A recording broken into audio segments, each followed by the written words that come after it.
నందిని చేద్దాం అనుకుంటే పందైనట్లు మిర్చి బజ్జీ వేయడానికి నా తిప్పలు మామూలుగా లేవు. నేను నా లైఫ్ లో మిర్చి బజ్జీ బయట తినడమే తప్ప ఇంట్లో చేసింది ఎప్పుడూ లేదనమాట. ఈ రోజు లావుగా ఉండి పచ్చిమిర్చి ఉంది కదా అని చాలా కాన్ఫిడెంట్ గా వెళ్ళి మిర్చి బజ్జీ ట్రై చేద్దాం అనుకున్నాను. దీనికోసం స్టఫింగ్ కూడా తయారు చేసి పెట్టుకున్నాను. దీనికోసం వాము, జీలకర్ర, ధనియాలు, ఉప్పు వేసి పొడి చేసి స్టఫింగ్ కి రెడీ చేసి పెట్టుకుని ఇందులో ఉన్నటువంటి సీడ్స్ అన్ని కూడా తీసేసి ఇందులో స్టఫింగ్ చేసుకున్నాను అనమాట. ఇంకేముంది, చాలా బాగా వచ్చేస్తాయని కాన్ఫిడెంట్ తో శనగపిండిలో కొంచెం ఉప్పు వేసి కొంచెం జీలకర్ర పొడి అలాగే కొంచెం బేకింగ్ సోడా వేసి కలిపి పెట్టుకున్నాను. గ్లాస్ లో పిండి కలిపి పెట్టుకుంటే మిర్చి బజ్జీ వేసుకోవడానికి చాలా ఈజీగా ఉంటుందని చాలా కాన్ఫిడెంట్ గా కలిపానండి. అసలు కానీ ఆ మిర్చికి అసలు అంటుకోవట్లేదు అనమాట పిండి అనేది.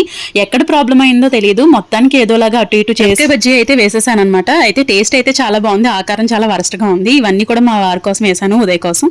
సో వచ్చిన తర్వాత ఆయన తిన్న తర్వాత ఆయన పెట్టే పేర్లు నెక్స్ట్ వీడియోలో మీతో షేర్ చేస్తాను. మరి మామూలుగా ఉండదన్నమాట మీ అక్కతోటి. నెక్స్ట్ టైం వేసినప్పుడు పర్ఫెక్ట్ గా వేయడానికి ట్రై చేస్తాను. Thank you for watching. Video నచ్చితే లైక్ చేయండి, షేర్ చేయండి, సబ్స్క్రైబ్ చేసుకోండి. Thank you for watching. Bye.